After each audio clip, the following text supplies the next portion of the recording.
Good morning, welcome to EMILAC online tutorial, and today we'll be looking at this indical equation. Now find the value of x for which 2 raised to power 2x equals 6 in bracket 2 raised to power x minus 8. Now this is an infusion of indices into a quadratic equation, and that is why it is called an indical equation. Now how do we solve this? We'll solve this by first bringing out the quadratic equation in this expression. Now by so doing, they will now have a clearer picture of what to do next. Now, but before we do that, now how then do we unwrap the quadratic equation from this expression? Now looking at this, now you can see there is an indices here, also there's an indices here. Now here you have 2 raised to power x, and here you have 2 raised to power 2x.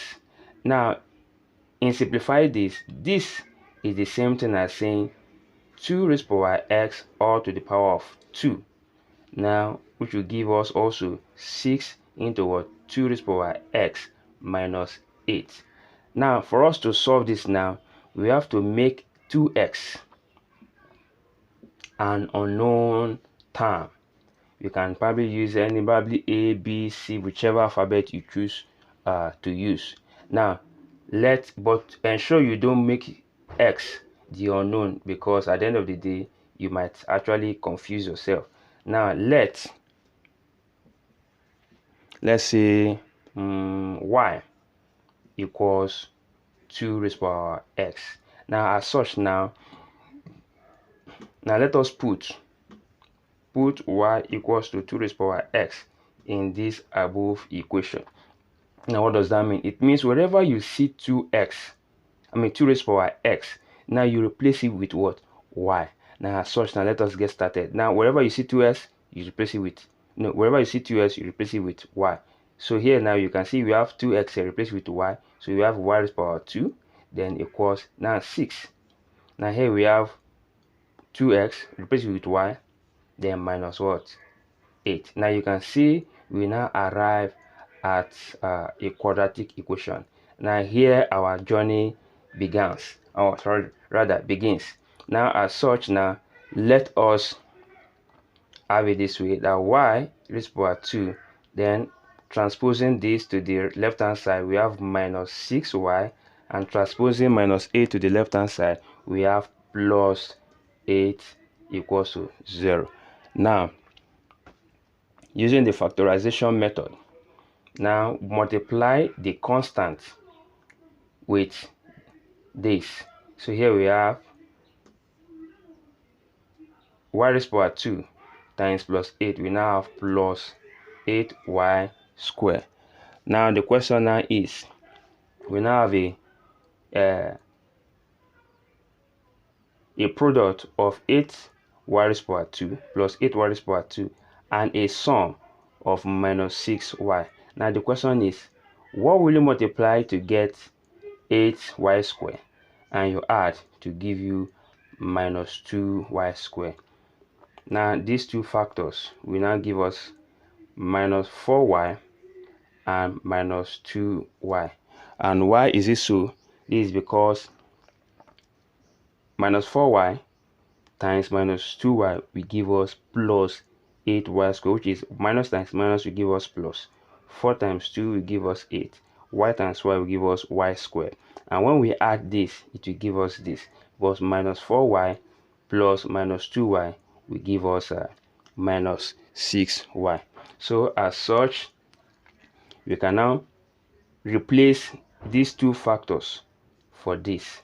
So here we have the y squared, then minus 4y minus 2y, then plus 8 equals to 0.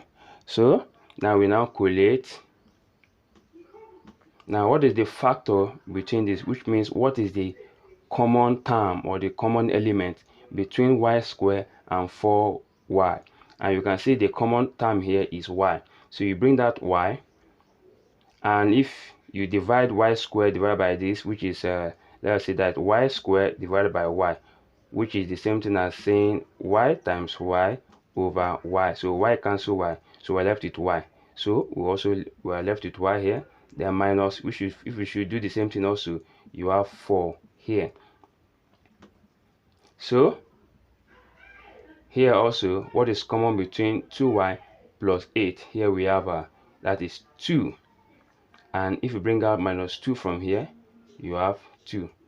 Now, because of this minus here, this minus will actually affect this minus also, because now we have 2 outside the bracket, and when it probably is going back, now this sign will now change. So here we have minus 4 all equals to 0.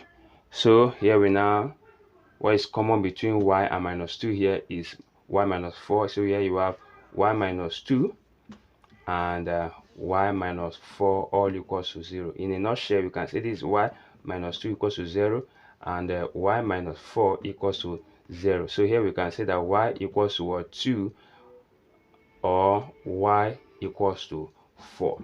Now here we've just gotten the value of y but not x. So how then do we get the value of x in this equation? Now remember that we said we represented y to be 2x. So since we've gotten the value of y from this, so we can now bring down 2 to represent y here.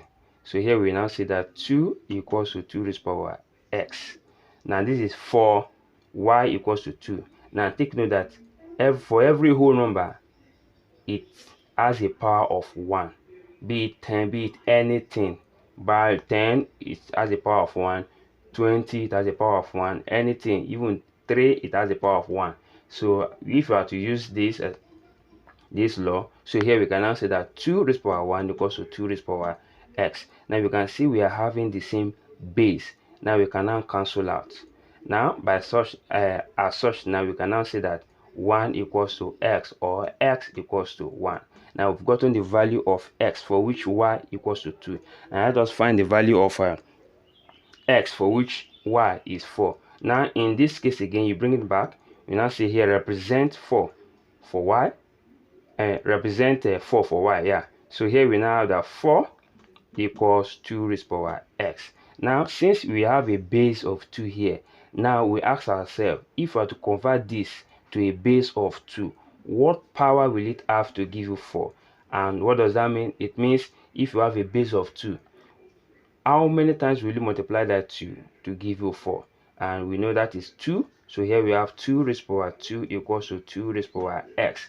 Now we now have a common base. Now we can now cancel out the common base. Now we are left with what? 2 equals to x. So our x equals to what? 2. So as such, now the value of x for which 2 raised to the power 2x minus 6 into bracket 2 raised to the power x minus 8 is 1 or 2. All right, thank you.